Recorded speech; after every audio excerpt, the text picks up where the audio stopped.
সারা দেশে ক্রিকেট ছড়িয়ে দিতে বিসিবি দুদিনের কনফারেন্স আয়োজন করেছে। দেশের আনাচে কানাচে ছড়িয়ে থাকা ক্রিকেট সংশ্লিষ্টরা উপস্থিত থাকবেন সেখানে। ক্রিকেটের সীমাবদ্ধতা কিংবা কি কি সুযোগ সুবিধা বাড়ানো যেতে পারে উঠে আসবে সেসব বিষয়গুলো, এমনটাই জানান বিসিবির ক্রিকেট অপারেশনস ও বাংলাদেশ টাইগার্সের ইনচার্জ শাহরিয়ার নাফিস।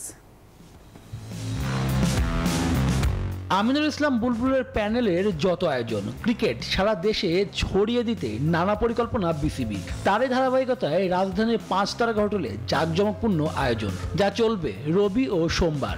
সেখানে ক্রিকেটের সম্ভাবনা সীমাবদ্ধতার কথায় তুলে ধরবেন ক্রিকেটের মানুষেরা। এই প্রথমবারের মতো বাংলাদেশ ক্রিকেট বোর্ডের উদ্যোগে আয়োজিত হতে যাচ্ছে ক্রিকেট কনফারেন্স।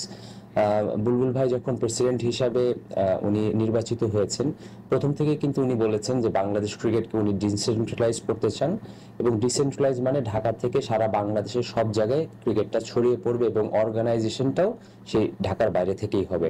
তো সেই ডিসেন্ট্রালাইজেশনটা কি, এটা কেন হবে, কি জন্য প্রয়োজন, এবং আমাদের বিভিন্ন জেলার যারা ক্রিকেটের স্টেক হোল্ডার তারা কি চ্যালেঞ্জ ফেস করছেন এবং তাদের যদি কোনো সাজেশন থেকে থাকে, সেই সব কিছু একসাথে কেটার করার উদ্দেশ্যে কিন্তু এই ক্রিকেট কনফারেন্সটা আয়োজন করা হচ্ছে।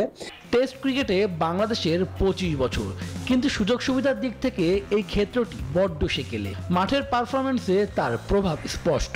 বিসিবির এমন আয়োজনে উঠে আসবে সেসব কারণও। আমরা তাদের কথা শুনবো, তাদের চ্যালেঞ্জ, তাদের চাওয়া, তাদের পাওয়া, তারা কিভাবে এই কাজটা আমরা আরো বাংলাদেশ ক্রিকেট বোর্ড সুন্দর করে করতে পারে, তাদের কাছ থেকে আমরা শুনবো। আমরাও তাদের সাথে কথা বলবো এবং সবাই একসাথে আমরা একটা আইডেন্টিটি জেনারেট করব, যেটি আমাদের ক্রিকেটকে ডিসেন্ট্রালাইজ করার জন্য অনেক সাহায্য করবে। এর আগেও টেস্ট ক্রিকেটের রজত জয়ন্তীতে আমিনুল ইসলাম বুলবুলের নেতৃত্বে বিভাগগুলোতে জমকালোভাবে নানা ধরনের আয়োজন করা হয়। এবার ক্রিকেট কনফারেন্সের মাধ্যমে উঠে আসবে নানা বিষয়। শুভদেবনাথ, নিউজ 24, ঢাকা।